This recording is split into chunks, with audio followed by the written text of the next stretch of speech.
partir de là, bah, c'est comme tout jeu. Moi, j'ai beaucoup joué. Bah, on m'a donné des règles, j'ai respecté les règles et c'est passé.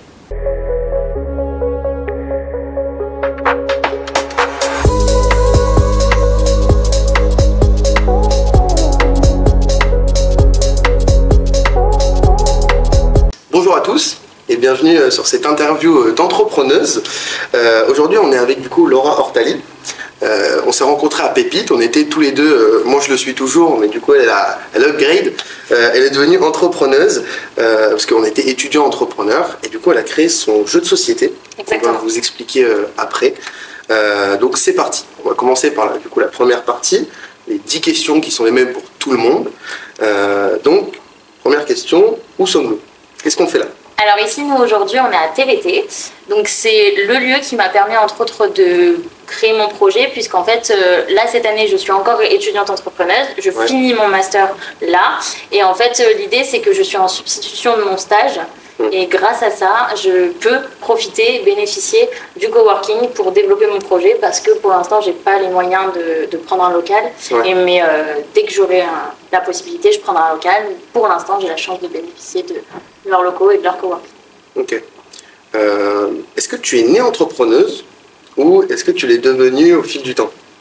Alors ça c'est dur comme question parce que je ne sais pas vraiment ce qui m'a poussée à devenir entrepreneuse. C'est vrai que j'ai un père qui est là-dedans, donc j'ai une base en fait depuis que je suis petite, je vois mon père créer des projets, je vois mon père diriger et juste dans sa vie il entreprend tout le temps, même que ce soit dans notre vie personnelle et du coup ça m'a toujours un peu intéressée cette liberté, cette façon de pouvoir faire ce qu'on veut quand on veut et même d'être maître de ses choix, maître de sa vie.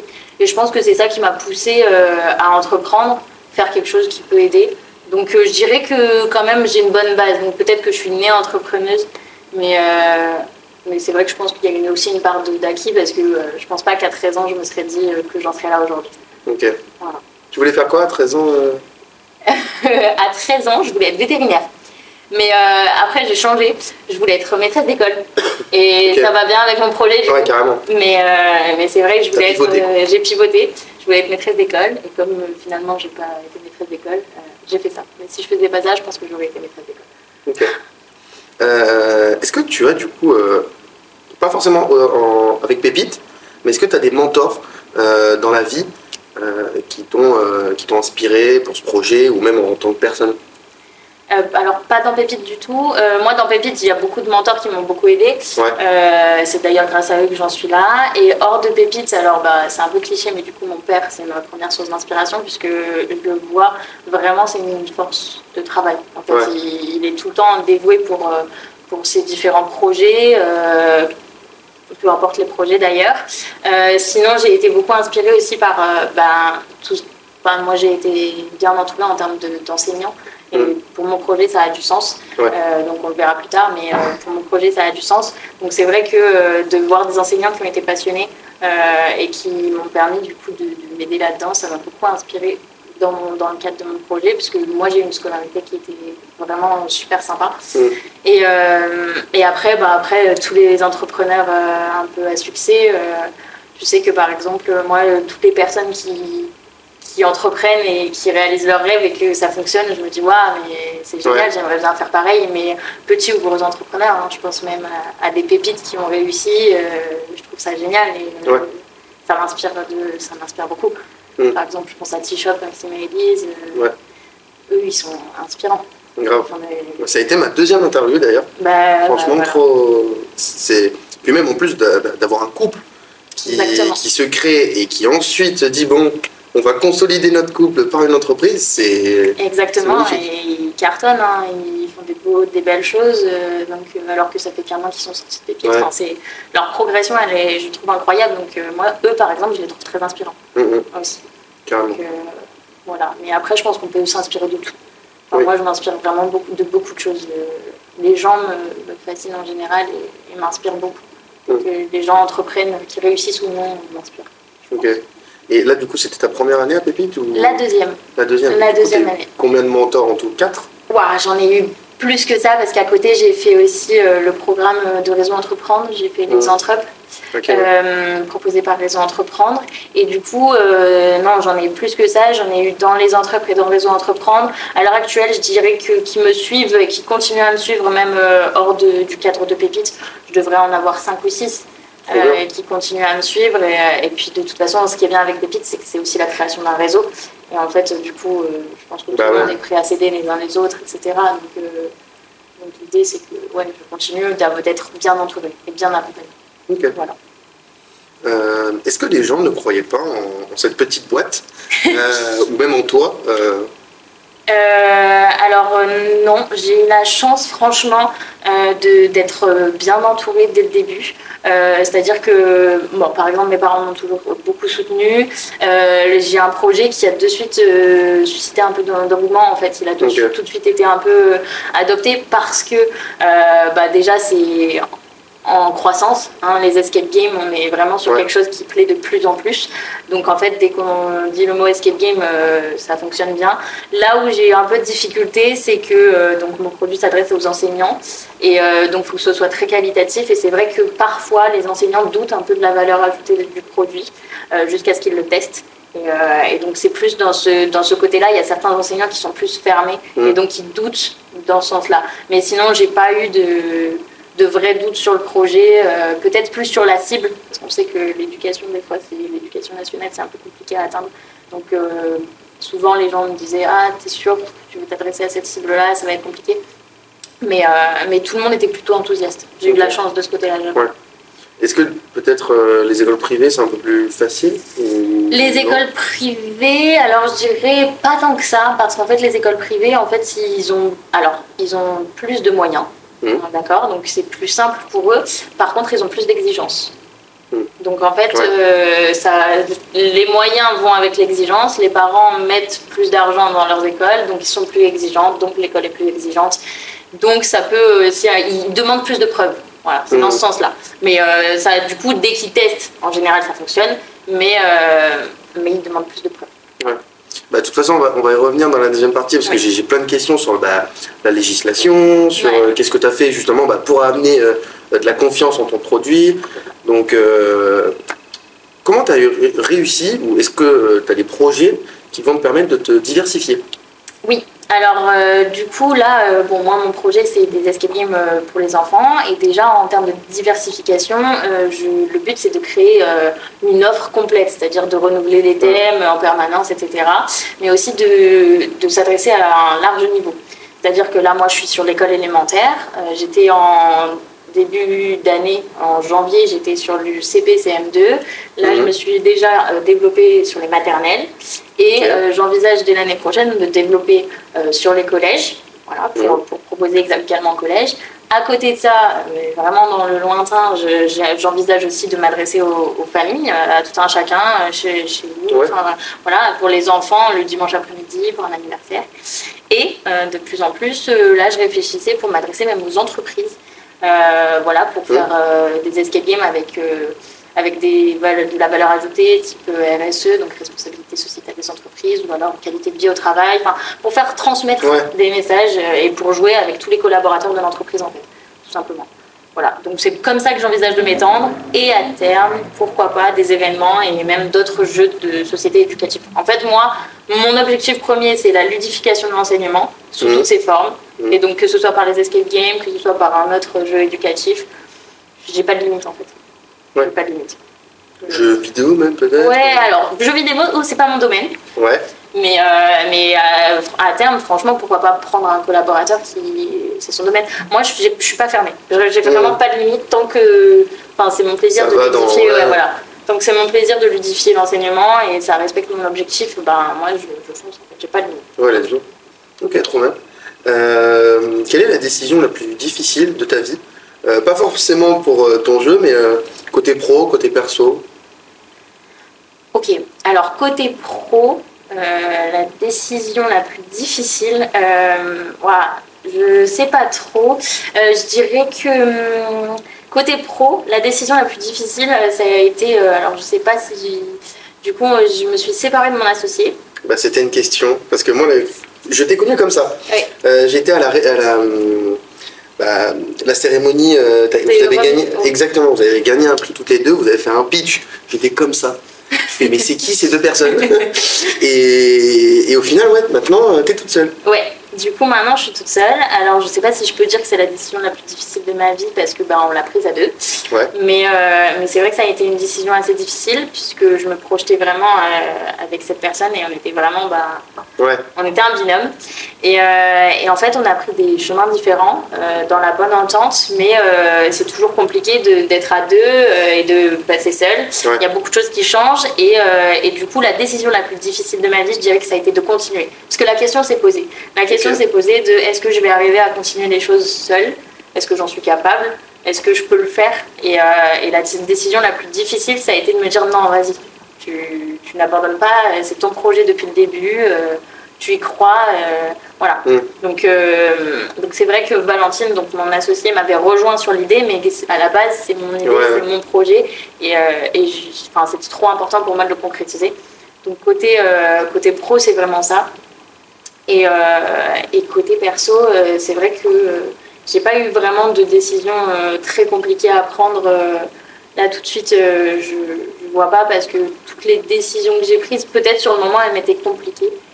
Mais en tout cas, à l'heure actuelle, ça a apporté du positif. Voilà, ça a apporté du positif, donc ça n'a pas résonné en moi de façon si importante que ça. On prend des micro-décisions tous les jours, mais voilà. Mais la décision professionnellement, je pense que c'est ça. Je pense que c'est de continuer et aujourd'hui, j'en suis très fière. Ouais. Justement, du coup, je la poserai pas après, mais c'était dans quel contexte que vous vous êtes séparés? Ouais, en fait on s'est séparés, donc nous Valentine, on a créé le projet parce que moi je suis revenue de mes études de Aix-en-Provence et je l'ai retrouvée sur les bancs de la faculté et en fait on s'est dit toutes les deux, j'avais ce projet en tête et elle m'a dit viens, je t'accompagne, on y va, et je pense que d'ailleurs sans elle je ne me serais pas lancée. Donc c'est pour ça que je ne cracherai jamais dessus parce que c'est vraiment quelque chose qui m'a beaucoup apporté. Et c'est vraiment une super fille. Et juste à un moment donné, on était en études ensemble et elle a pris un peu de recul sur le projet. Elle s'en est un peu détachée. Et malheureusement, on le sait, dans l'entrepreneuriat, il faut être à 100%. Et on ne peut pas y être à 20 ni à 30%.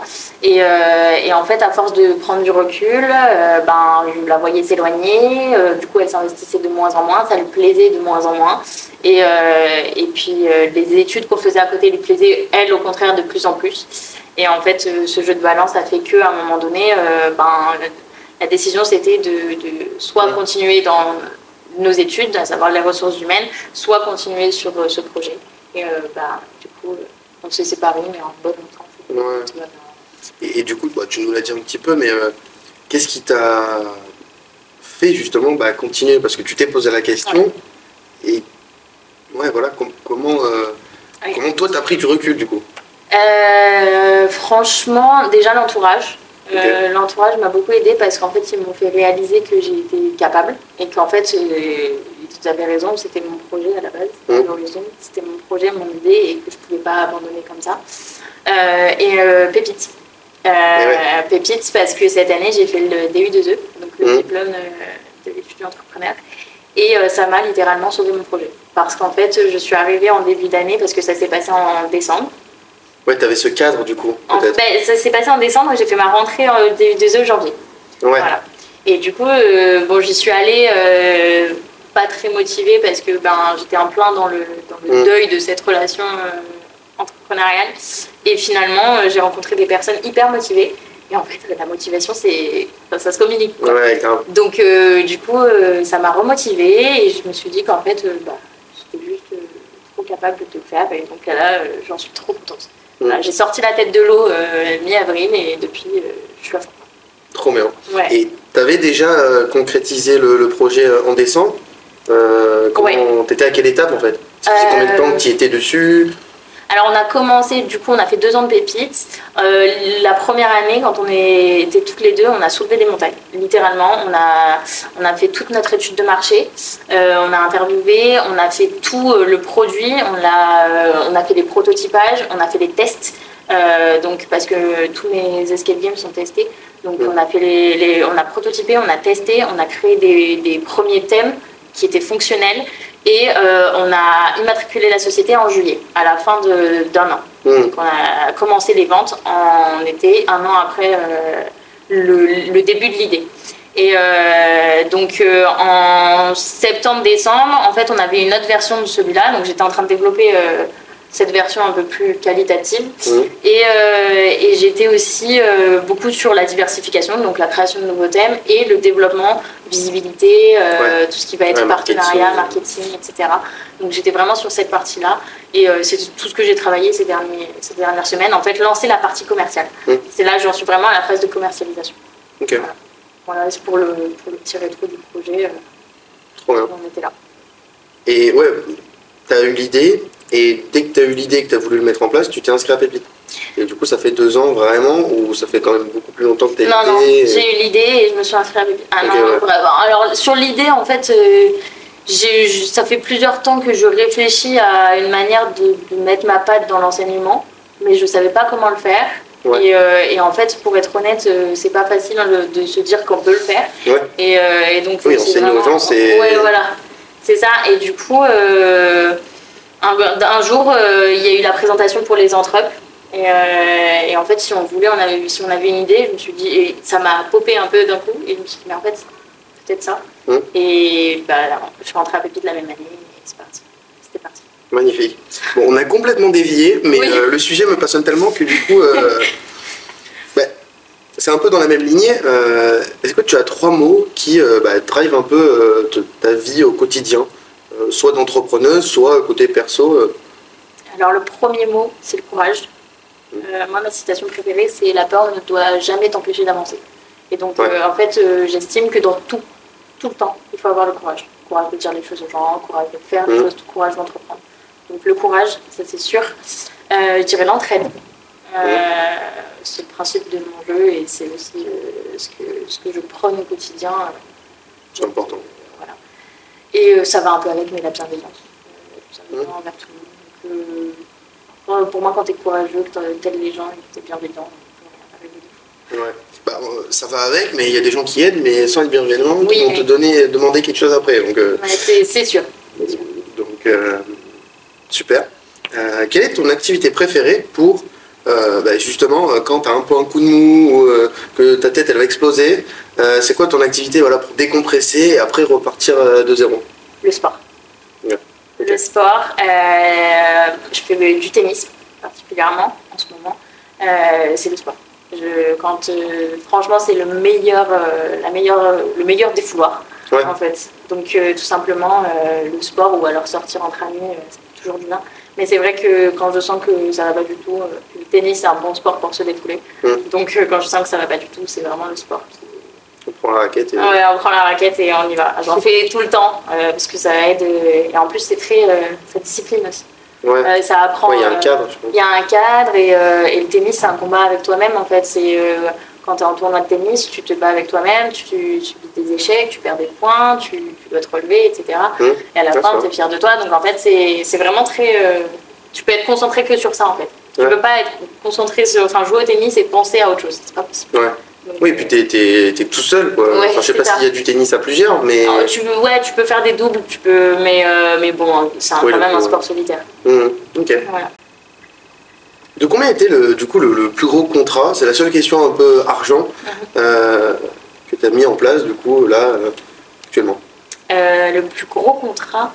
alors moi, il faut savoir que du coup, mon escape game, il y a une offre bien particulière, une box de base et des extensions. Et le plus gros contrat que j'ai pu faire, c'est ce que j'appelle le pack école.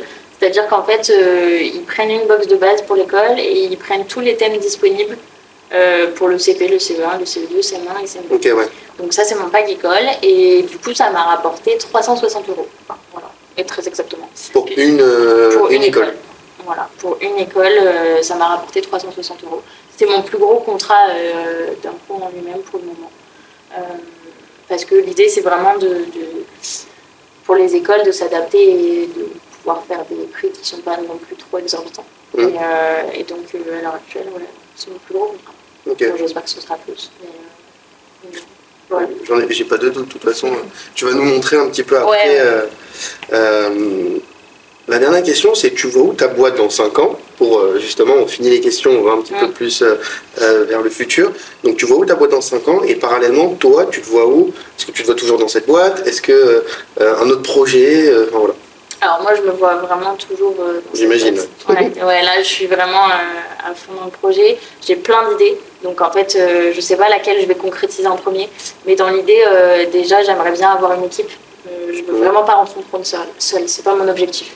Je veux avoir une équipe, donc je veux avoir des gens avec qui avec qui discuter, avec qui échanger.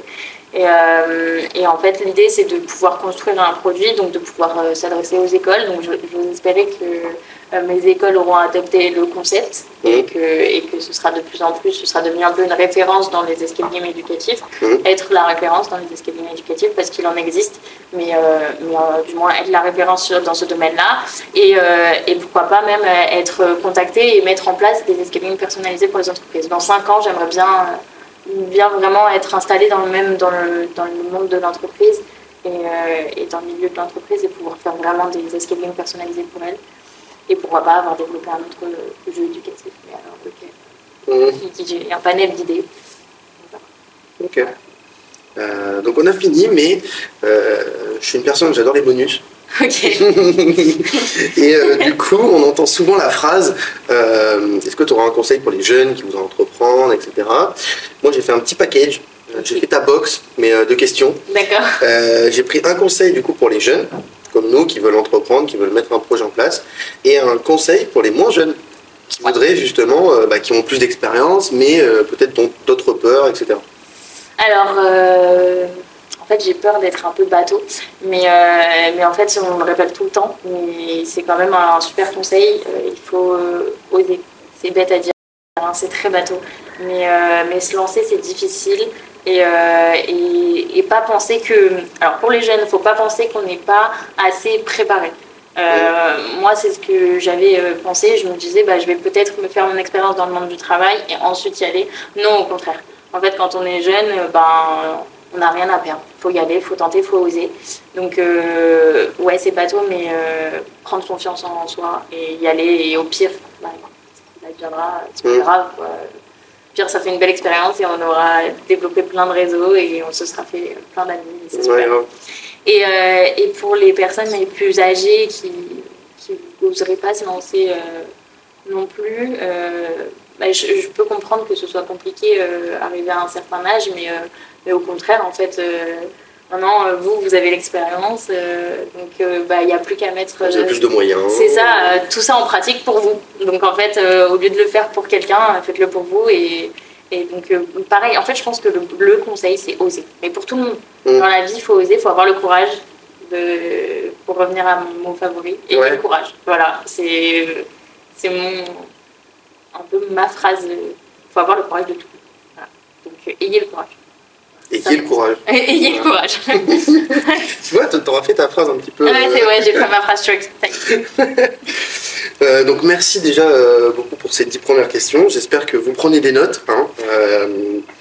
Et ensuite, du coup, on va passer à la deuxième partie. Où là, on va essayer de plus comprendre ta vie, ton parcours, comment tu es arrivé à penser à cette petite boîte. D'ailleurs, peut-être si tu veux la montrer déjà... En gros, l'idée, c'est que ça ressemble à ça. Ouais. Et du coup, à l'intérieur, vous avez tout le matériel pour installer le jeu. Donc en fait, ici, on va avoir des petites notices. Ici, on va avoir des coffres. En fait, c'est par équipe, donc il y a des coffres. Dans ces pochons-là, il y a des cadenas.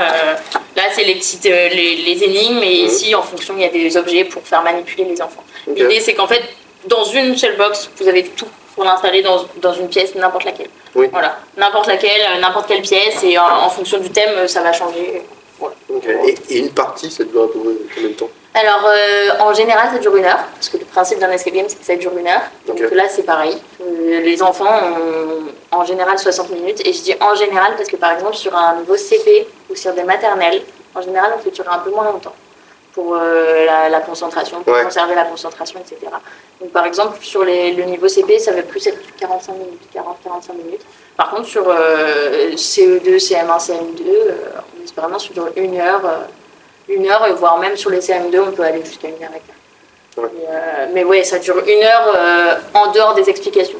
Un petit quart d'heure pour les explications, 10 minutes. Et voilà. Ok.